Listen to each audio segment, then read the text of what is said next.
My daughter believes she understands precisely what occurred that afternoon among the storage boxes.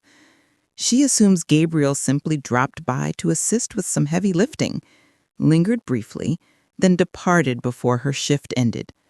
She remains unaware that during those hushed moments filled with floating dust particles and afternoon light, I witnessed aspects of him that unsettled me and discovered parts of myself I believed had vanished decades ago. I was 76, wearing a stained cardigan and silver hair secured with an ordinary clip when my daughter's partner entered, sealed the garage entrance behind him, and posed one straightforward question that altered everything. Teresa, are you truly all right? What transpired afterward wasn't dramatic or shocking in the manner people anticipate when they encounter stories with such intriguing beginnings. It was something far more unsettling for someone my age. It awakened something dormant within me. Before I continue, I'd like to ask something of you as well.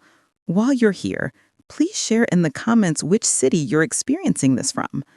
I'm Teresa, simply an elderly woman with a tale to tell, but I'm genuinely interested in knowing where you are at this moment, listening to my reflections on life. That particular day began like countless other solitary Saturdays. Dawn crept through my kitchen's worn curtains, transforming airborne particles into what resembled tiny, luminous creatures performing in the atmosphere. The house felt oppressively silent. It's peculiar how a residence you've occupied for so many years can suddenly feel unfamiliar once someone departs. My husband passed 8 years ago. Certain days it seems recent. Other days it feels like another person's experience entirely. My daughter Elena returned to live with me temporarily following her marriage dissolution, then simply remained. I inform others I cherish having her present, and truthfully I do. But there exists a particular embarrassment in being 76, yet still concerned whether your daughter maintains proper nutrition or adequate rest. That morning, she departed early for her position. She's employed at a modest medical facility, including Saturdays. I observed her rush through the doorway, beverage container in hand, shoulder bag sliding down, and I called out as always, "Elena, your keys!" She pivoted, already frustrated. "I have them, Mom. I have them. I'm running behind." She blew a quick gesture of affection, the kind you offer your mother when genuine love exists, but moments are scarce. Then she vanished. The door closed with its characteristic heavy sound, and quietness descended over the house like fabric left outdoors overnight. I cleaned the single mug I'd utilized. One mug. There existed a time when multiple cups lined the counter after boisterous morning meals. Now only mine remained, occasionally joined by my daughter's when she had moments to spare. I'm uncertain what prompted my decision that the garage required organization that day. Perhaps the house felt excessively orderly, excessively motionless. The garage, at minimum, was honest about its disorder. Containers, aging equipment, paint supplies from abandoned projects. I opened the entrance, and the scent of petroleum, particles, and aged cardboard enveloped me like a comfortable worn jacket. I activated the weak illumination and surveyed the space. "Well, Teresa," I murmured to myself, "if you stumble and injure yourself out here, it'll be considerable time before anyone discovers you." I chuckled softly at my own dark humor, then selected a container and commenced work. There's something about aged storage boxes that compels reflection. I discovered Elena's childhood artwork, my husband's recreational gear, accumulated holiday decorations that had lost their luster. Every small item seemed to whisper, "Remember when?" Time elapsed without my awareness. I only recognized how long I'd been occupied when I attempted moving a substantial box from underneath a stack and experienced a sudden pain in my lower back. "Oh," I gasped and released it, supporting myself against the work surface. I remained motionless briefly, breathing through the discomfort, listening to subtle sounds from beyond. a dog barking, an automobile passing, a distant yard maintenance device. Somewhere during that ordinary afternoon, my life was about to change, and I possessed no awareness. The first thing I detected was the vehicle door, a recognizable engine stopped before the residence, then the gentle closure of a door. I straightened as much of my spine permitted and peered through the small, particle-covered window of the garage entrance. I recognized the car immediately. Gabriel, my daughter's partner. He'd been in our lives nearly 2 years, a reserved, contemplative man in his 40s, with dark hair beginning to display slight silver at the sides. He listened more than he spoke. He repaired things throughout the house without creating fuss about it. He always greeted me with a cheek kiss and "How are you today, Teresa?" in a tone that suggested genuine interest. I heard his footsteps on the gravel, then on the side pathway to the garage. My first thought was, Elena must have forgotten something. My second thought was, I looked disheveled. I cleaned my hands on my old cardigan, tucked several loose hair stands behind my ear, and attempted appearing like someone who hadn't just been conversing with old holiday decorations. The side door to the garage creaked open. "Teresa," his voice entered, warm and gentle. "Are you in here?" "Yes, yes, please enter," I responded, clearing my throat. He stepped inside, and momentarily the illumination from outside framed his silhouette in the doorway. It sounds theatrical, I understand, but that's the image that remained in my mind afterward. Gabriel standing there, partially shadowed, partially illuminated, as though uncertain which realm he belonged to. He smiled upon seeing me. "There you are. Elena mentioned you were attempting to relocate things in the garage again." I frowned. "She informed you of that?" "She did." He closed the door behind him and the light diminished. "She was concerned you'd injure yourself. She requested I stop by and assist if I had time between appointments." I made a small dismissive sound. "She worries excessively." Gabriel approached closer, examining the accumulated containers. "I'm uncertain," he said softly. "This appears like a reasonable concern." I observed him as he surveyed the chaos. His eyes moved slowly, thoughtfully, the manner he always examined a space before addressing something. He wasn't merely observing objects. He was attempting to comprehend the narrative behind them. "How's your spine?" he asked suddenly. I blinked. "My spine?" He tilted his head. "You're holding yourself somewhat rigidly." I hadn't realized he'd noticed. "It's acceptable," I lied. "Just aging bones protesting about being utilized." He didn't laugh. He simply stepped slightly closer, his brow creasing. "Do you mind if I—" Before I could respond, his hand was on my elbow, steady yet careful, guiding me to sit on the aged wooden seat by the work surface. His touch was warm, respectful. There was nothing improper about it, but my heart performed something I wasn't anticipating. It faltered as though it had forgotten its function momentarily. I sat. He crouched slightly, so his eyes were level with mine. "You should have contacted me," he said. "I could have assisted."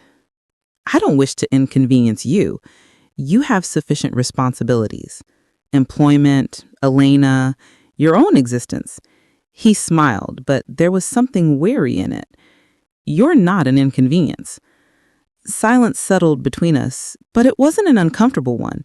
We could hear the faint hum of the aged fluorescent illumination above us, the ticking of something metallic cooling, a bird somewhere beyond.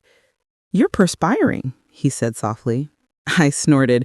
"Well, Gabriel, that's what occurs when you're wrestling with 40 years of disorder and regrets." That made him laugh, genuinely laugh, with his head tilted back slightly, the sound echoing off the concrete walls. It was a pleasant sound. I didn't realize how much I'd missed the sound of masculine laughter near me. He stood and began relocating containers, easily lifting the ones that had nearly injured me. I observed him silently for a moment, experiencing that uneasy mixture of gratitude and something else I didn't wish to identify. Place that one over there, I said, indicating a clearer spot, and be cautious. That one contains aged photograph albums. He paused, resting the container on his knee. Your photograph albums? Whose else? I replied. Nobody else around here is sufficiently aged to possess containers of printed memories. He set it down gently, then looked back at me. I'd appreciate seeing them sometime. I shrugged. They're merely aged pictures. Sometimes aged pictures explain considerably, he said quietly. There was something in his tone that made me examine him more carefully. Everything satisfactory with you and Elena? I asked. He hesitated, as if deciding how honest to be with me. Things are acceptable. She's been stressed. You know how she becomes when employment affects her. I nodded. She withdraws. He ran a hand through his hair, smearing a bit of dust across his forehead. Yes, she withdraws, and I never know if I should encourage her to communicate or simply provide her space. I observed him carefully. And what do you desire? He leaned against the work surface, close enough that I could detect his cologne, something clean and subtle, not like the heavy fragrances men utilized in my youth. I desire to understand her, he said. I desire to assist, but sometimes I feel like I'm standing outside a secured door, knocking, and she's on the opposite side pretending she can't hear me. My chest tightened. I knew that feeling exceptionally well, not from romantic relationships, but from motherhood. She inherits that from me, I admitted quietly. He looked at me, surprised. You? I nodded. When I'm hurting, I disappear into myself. I taught her that without intention.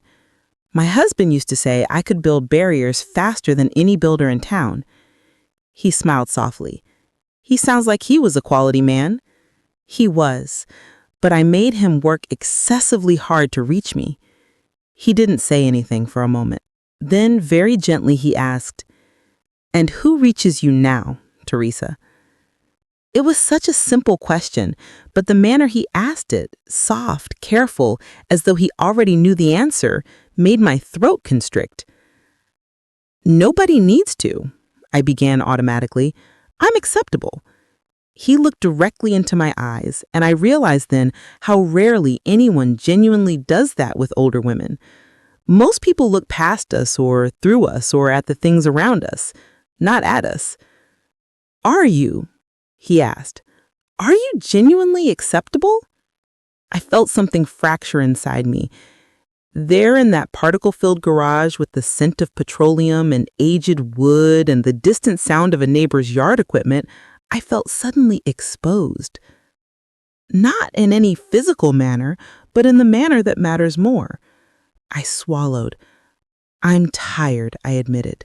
Tired of being the strong one, the understanding one, the background character in my own residence. Everyone passes through here, my daughter, her former husband before, now you. And I stand in the kitchen and I prepare beverages and I inquire how everyone is. Nobody ever asks, Teresa, what do you desire? He didn't interrupt. He simply listened. I miss being observed, I continued, my voice trembling just slightly. Not in a disrespectful manner, just noticed, like I'm still present, like I'm something more than someone's mother, someone's widow. I hadn't planned to express any of this. It simply poured out like a container that had been agitated for too long, and finally lost its seal. Gabriel's expression softened in a manner that made me feel both comforted and nervous. I notice you, he said quietly. I laughed weakly, attempting to dismiss it. You're kind, that's all. I'm not just being kind, he insisted. You think I don't observe you worrying over Elena every morning? You think I don't notice how you always provide her the larger portion of dessert, but pretend you weren't hungry anyway? Or how you converse with your flowers when you think nobody's observing? I blinked. You saw that? He smiled. I observe considerably more than you think. The air in the garage felt thicker suddenly. He was still leaning close, his shoulder almost touching mine. If I moved my hand just slightly, I could have brushed his arm. I didn't move. "You deserve someone to inquire how you are," he said. "You deserve gentleness, care." There was nothing improper in his words, nothing outright wrong, and yet my heart was beating faster than it had in years. "Gabriel," I said slowly, "do you realize what you're expressing to your partner's 76-year-old mother, alone in a garage?" He gave a small, nervous laugh, then shook his head. "I understand how it sounds. I don't intend any disrespect. Sometimes I feel closer to you in these little conversations than I do to anyone else presently. Is that wrong?" I should have said yes. I should have said, "Yes, it's wrong.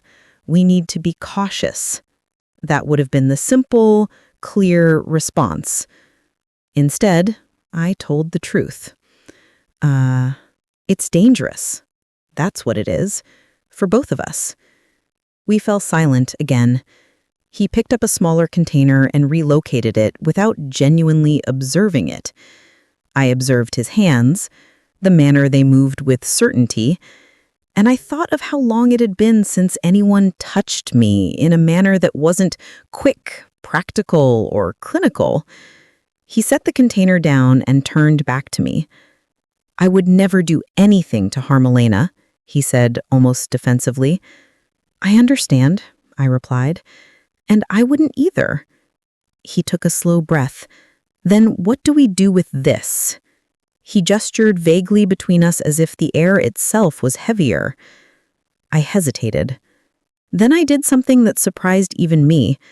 I reached out and placed my hand over his. His hand was warm, strong, with faint roughness. He froze, looked down at where our skin touched, then back up at me. There was a question in his eyes, but also something like relief. "I'm not a fool," I said quietly.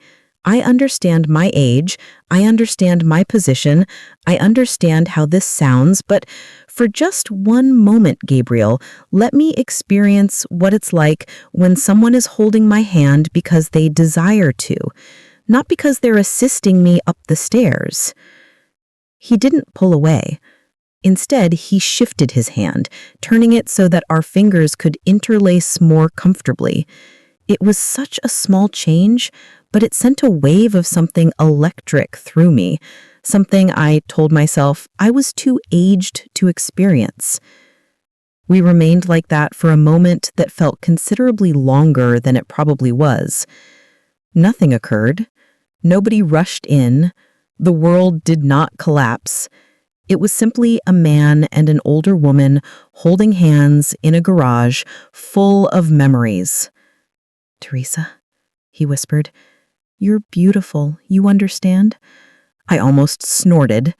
"Don't deceive me." "I'm not deceiving you." His thumb brushed lightly over my knuckles, almost absent-mindedly. "Not the manner people express it to be polite. I intend it in the manner that matters. There's a light in you. Even when you're exhausted, even when you're carrying everyone else's burdens, I observe it." The words made my eyes burn. "I'm going to make me cry," I said, voice too soft. "Maybe you need to," he replied. One tear escaped before I could stop it, then another. I turned my face away, embarrassed, but he didn't release my hand. "I'm sorry, I don't understand what's wrong with me." He said, "Nothing is wrong with you. You're human." His free hand rose slightly, as if he desired to touch my shoulder or my cheek, but he seemed to reconsider and let it fall. That small hesitation, that self-control, somehow made the moment more intense, not less. I squeezed his hand gently and finally managed a shaky laugh. If someone entered right now, they'd have numerous questions. He smiled, but there was sadness in it. They'd probably misunderstand everything. Would they be completely wrong? I asked quietly. He swallowed, and for a moment he looked younger, almost boyish in his uncertainty. I don't understand, he admitted. I feel protective of you, drawn to you, not in the manner that erases what I feel for Alina, but in a manner that frightens me because I don't desire to cross any boundaries. I don't desire to be that man. And I don't desire to be that woman. Our eyes met and held for a long, steady moment. There was a tenderness there I hadn't anticipated to find at this age, and certainly not with this man. It felt like standing on the edge of a precipice, looking down at the waves crashing below, knowing that one wrong step could change everything. From somewhere outside, I heard the faint sound of a vehicle door closing. Not ours. Too distant. But it was sufficient to pull me back.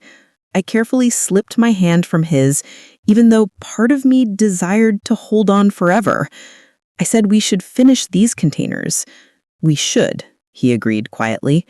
He stepped back and started relocating things again, slightly more briskly this time, as if he needed the physical work to drown out whatever had just passed between us. I watched him, my heart still beating too rapidly for a woman who was technically just sitting on a seat while someone helped her with organization. As he worked, I thought about the title you saw before you clicked on this story. My daughter's partner found me alone in the garage. You won't believe what happened. Maybe you were expecting something dramatic, something you'd be embarrassed to admit you watched. But sometimes the most dangerous moments in life aren't the loud, obvious ones. Sometimes they're quiet. A hand held too long, a question asked too gently, a glance that lingers one moment more than it should. When Gabriel finally finished relocating the containers, he cleaned his hands on his pants and gave me a small, searching look. You okay then? I thought about lying, about saying yes and leaving it at that. Instead, I responded with a truth that surprised both of us. I don't understand, I said softly, but I think I will be eventually. He nodded slowly, as though he comprehended more than I was expressing. Before he departed the garage, he did something small that felt enormous. He stepped closer, hesitated, then gently touched my shoulder. If you ever need to communicate, not as Elena's partner, but as someone who observes you, I'm here. I looked up at him. For a brief moment, we were the only two people in the world, a middle-aged man and an older woman standing in a particle-filled garage, caught in a moment that neither of us had planned or fully comprehended. Thank you, Gabriel, I whispered. He gave me a slight nod, then turned and departed, closing the door behind him. The garage felt different after he departed, not just cleaner because of the containers, different inside me. I sat there alone, listening to the fading sound of his car as it drove away, my hand still remembering the warmth of his.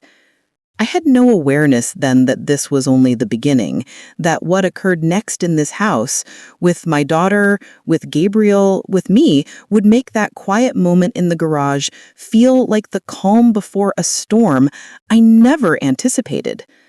I didn't return inside right away after Gabriel departed. I stayed on that old wooden seat in the garage, feeling the air slowly settle back into its usual stillness. Dust floated lazily in the sunlight again, as if nothing unusual had occurred. But I knew better. Something had shifted, quietly, deeply, in a place of me I hadn't touched in decades. It wasn't romance. It wasn't longing. It wasn't anything reckless or improper. It was